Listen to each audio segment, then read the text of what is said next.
نہیں بتا پا رہا. ادھر سے طارق عزیز اور آپ کے وہ ایکس جو فارن سیکرٹری تھے شمشاد صاحب اور کچھ اور لوگ ہماری طرف سے بھی تھے, اس کے اوپر باقاعدہ مذاکرات ہوتے رہے, سیشن ہوتے رہے, اور اس کے بعد یہ تجاویز سامنے آئی تھی. یہ یک طرفہ نہیں تھی, دو طرفہ تجاویز تھی. ایک بات. دوسری بات یہ کہ مشرف صاحب نے بالکل نقصان پہنچایا, اس میں تو کوئی دو رائے نہیں ہے. انہوں نے کشمیریوں کے ساتھ بدترین جو ہے وہ آپ کہہ لیں کہ بے وفائی کی, اور اس وقت کی جو گورنمنٹ تھی اس نے کشمیر پالیسی کو, اب یہ کیسے لائیو نہیں بتایا جا سکتا, لیکن ان کو نا امید کیا گیا. ان کی جو سپورٹ تھی اس کو وڈرا کر لیا گیا. جو سی بی ایمز ہوئے ان کے تحت ان کی فیملیز وہاں پہ گئیں, ان کو ڈیٹین کر لیا گیا. فیملیز تقسیم ہو گئیں جو لوگ وہاں سے مائگریٹ کر کے آئے ہوئے تھے, اور بہت سارے کام ہوئے جو کہ نہیں ہونے چاہیے تھے. بہت سارے لوگ مارے گئے راستے میں. تو یہ وہ چیزیں تھیں جو مشرف صاحب کے دور میں ہوئیں, اور یہ میرا خیال ہے کہ ہماری ذاتی طور پہ بھی میں یہ سمجھتا ہوں کہ یہ ایک بدترین داغ ہے ہمارے اوپر, جو کہ اس وقت مشرف صاحب کی غلط پالیسی کی وجہ سے پاکستان کے اوپر لگا. نہیں لگنا چاہیے تھا. بہت سارے لوگ متنفر ہوئے اس سے پاکستان سے. وہ پاکستان کو ایمان کا درجہ دیتے, آپ نے کبھی ان سے بات نہیں کی ہوگی. ہماری ان کے ساتھ جو ہے وہ کئی لیکن ابھی میجر صاحب نے میجر ظہیر صاحب نے بھی بات کی کہ وہاں پر بھی ڈویژن ہے, ڈویژن کی وجہ سے بھی یہ معاملہ جو ہے وہ صحیح طرح اپنے حل کی طرف نہیں آتا. نہیں. پھر دیکھیں کشمیر کا کو اس طرح دیکھیں, ڈویژن ہے لیڈرشپ کے اندر. جو عام کشمیری ہے نا, جو وہاں پہ لڑائی لڑتا تھا, سٹرگل کرتا تھا اور انڈین فورسز کے ساتھ لڑتا رہا, کبھی اس کے ساتھ انٹریکشن کر کے دیکھیں. لیکن وہ یہی بات نا کہ لڑائی واحد حل ہے. ان کے اندر سے ایسی لیڈرشپ نہیں اٹھنی چاہیے کہ جو وائلنس کے بغیر سیاسی حل کے ذریعے جو ہے وہ اپنے مفادات کا تحفظ کرے. حضور مجھے ذرا اس مومنٹ کا نام بتا دیں سیاسی کا جو لڑائی کے بغیر پایا تکمیل تک پہنچی ہو. پاکستان ہم نے پاکستان بہت بڑی اگزامپل ہے ممتاز بھٹی صاحب. لگا ہو, بہت سارے لوگ مارے گئے, کیا آپ بات کر رہی ہیں؟ وہ بعد میں وہ ہجرت مائگریشن ہوئی ہے تو اس پہ مارے گئے, لیکن جو حل تھا وہ سیاسی حل ہی تھا. نہیں, مائگریشن سے پہلے بھی مارے گئے. مائگریشن سے پہلے والی بھی بہت سارے لوگ انگریز جبر کا نشانہ بنے, بہت سارے لوگ جدوجہد کرتے ہوئے.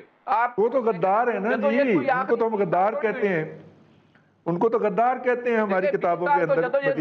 پاکستان بننے کی جدوجہد جو ہے وہ 100 سال پہلے شروع ہوئی تھی. مسلمانوں نے اپنے رائٹس کے لیے لڑنا شروع کیا تھا. وہ سارے مارے گئے. وہ لیکن کیا اس کا حل جو ہے وہ جنگ سے نکلا ہے؟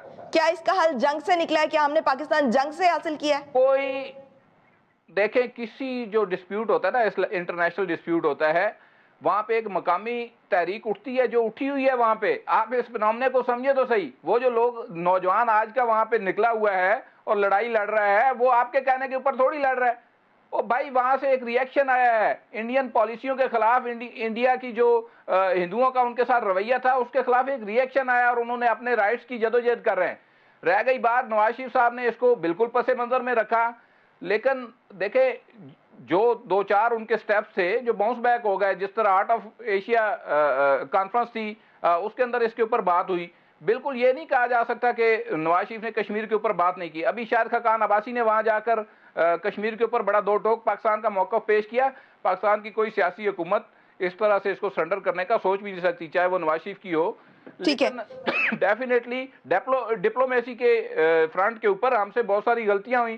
اور دوسری بات یہ ہوتی ہے کہ انٹرنیشنل کمیونٹی آپ کا سودا نہیں خرید رہی, کیونکہ لیکن غلطی بار بار غلطی رہے تو پھر دیکھیں 1980 سے لے کر آنورڈ جب تک آپ ان کو سرو کر رہے تھے تو انہوں نے بہت ساری چیزوں کے اوپر آپ کے چشم پوشی کی, لیکن اب وہ چشم پوشی نہیں کر رہے کیونکہ انوائرمنٹ انٹرنیشنل چینج ہو گیا. اب امریکہ اور برطانیہ اور جو سپر پاورز ہیں وہ آپ کو سپیس نہیں دے رہی.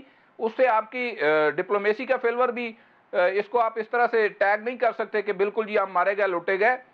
وہ ہمارے موقف کو سننے کے لیے تیار نہیں ہے کیونکہ ان کے مفادات تبدیل ہو گئے. ذوالفقار راحت صاحب, سلامتی کونسل کی قراردادوں کے حوالے سے ہمیشہ سے بھارت یہ موقف اپناتا رہا ہے کہ جو شملہ معاہدہ تھا اس میں یہ طے ہو گیا, جب یہ طے ہو گیا تھا کہ پاکستان اور انڈیا تمام جو آپسی مسائل ہیں ان کو باہمی بات چیت کے ذریعے طے کریں گے, تو اس کے بعد کشمیر کے معاملے پر سلامتی کونسل کی جو قراردادیں ہیں وہ غیر اہم ہو جاتی ہیں.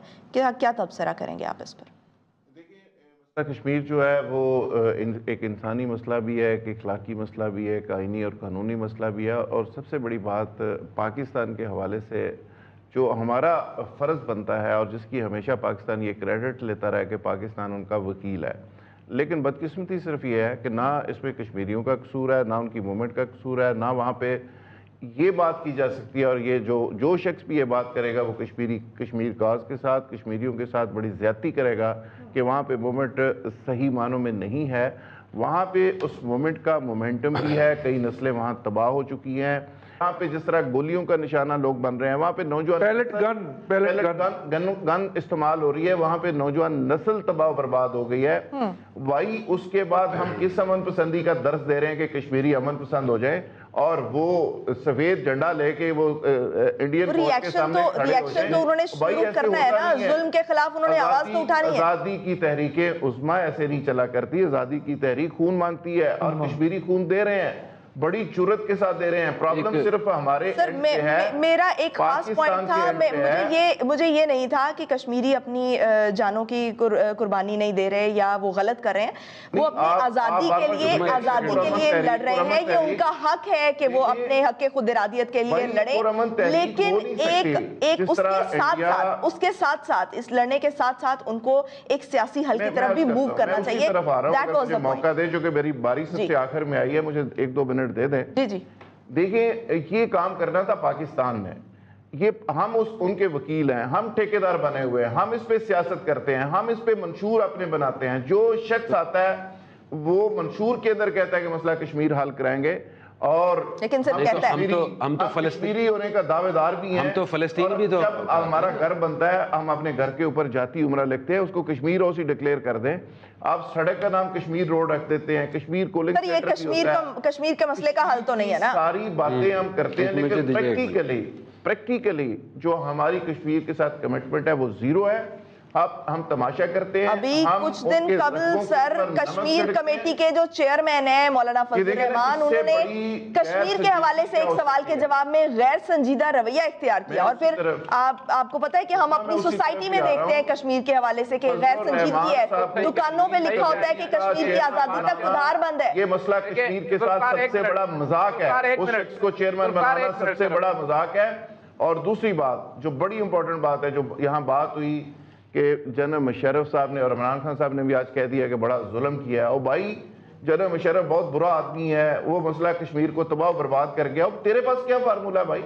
خدا کے لیے یہ جو بلیم گیم ہے، اس سے باہر نکلے ہے کہ یہ کہتے ہیں کہ فلانے نے تباہ کر دیا، فلانے نے بڑا غرق کر دیا، اس کا حل نہیں بتاتا۔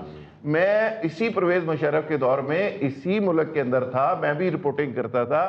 پرویز مشرف ایک ایسا شخص ہے جس کو جتنا مرضی اس پہ تبرہ کرے، اس کو برا کہیں، کہ جس نے مسئلہ کشمیر کے اوپر پہلی دفعہ ایک بولڈ سٹیپ لیا اور اس کو حل کرنے کی پریکٹیکلی کوشش کی، اور اس کے بعد خورشید قصوری کی کتاب بھی گواہ ہے، خورشید قصوری کے بیانات بھی گواہ ہیں، کیا مسئلہ کشمیر کے قریب پہنچ چکے ہیں، حل کے قریب پہنچ چکے ہیں۔ پھر جب زرداری صاحب نے گورنمنٹ سنبھالی تو انہوں نے کہا کہ ہم مسئلہ کشمیر کے حل کا تحفہ دیں گے اس قوم کو، اور کیا اس میں زرداری صاحب کو جا کے انڈیا سے کوئی دوستی کر کے آئے تھے؟ وہ اسی ورکنگ کی بنیاد پہ انہوں نے یہ بات کی تھی، لیکن پھر انہوں نے ٹھپ کر کے 4 سال اس کی بات ہی نہیں کی، اور جو کشمیر کے ٹھیکیدار باقی ہمارے حکمران ہیں انہوں نے بھی اس پہ بات نہیں کی۔ تو میں یہ سمجھتا ہوں کہ اس پہ کشمیریوں کا یا کشمیر کی جو لوگ ہیں وہ 14 اگست بناتے ہیں، وہ اپنی ڈیڈ باڈی جو شہید لوگ ہوتے ہیں پاکستان کے جھنڈے میں دفن کرتے ہیں، اور وہ آج بھی کشمیر کی کشمیری جو ہے وہ پاکستان کی بات کرتے ہیں۔ ان کی گھڑیاں پاکستان کے ٹائم کے ساتھ چلتی ہیں، وہاں پہ لیڈرشپ کی کوئی کمی نہیں ہے۔ کون کہتا ہے کہ وہاں پہ لیڈرشپ نہیں ہے؟ وہاں کے جو لیڈرز ہیں آپ کے لیڈروں سے زیادہ بہتر ہیں، زیادہ کریڈیبل ہیں، اور زیادہ پوری دنیا کے اندر ریکگنائزڈ ہیں، اور بڑی موبلائزیشن پاور ہے وہاں پہ جو لیڈرشپ ہے نا، وہاں پہ ان لیڈرز کو آپ سوچ نہیں سکتے کہ ان کا لیول کیا ہے۔ مسئلہ صرف یہ ہے کہ ان کو ریکگنائز تو آپ نے کرنا تھا، پاکستان نے ان کا وکیل بننا تھا، آپ ان کی وکالت کرنے کی بجائے مسلط انڈیا سے دوستیاں لگا رہے ہیں، انڈیا سے آپ کو لاشیں آ رہی ہیں، آپ ساڑیاں بیچ رہے ہیں۔ جی میجر صاحب آپ کچھ کہنا چاہ رہے ہیں؟ ہمارے اینڈ پہ زیادہ دیکھیں، ایک پہلی بات تو یہ ہے جو راحت نے ابھی ذکر کیا، صرف پاکستان کی اگزامپل لے لیں، جب پاکستان آزاد ہوا، کیا اگر اس وقت اسی طریقے سے حریت کانفرنس ٹائپ 7-8 لوگ ہوتے اور ایک ایکسکلوسیو سنگل جو لیڈرشپ جو لیڈ کر رہی ہوتی قائد اعظم کی شیپ میں نہ ہوتی، کیا پاکستان آزاد ہو سکتا؟ نمبر 1 چیز۔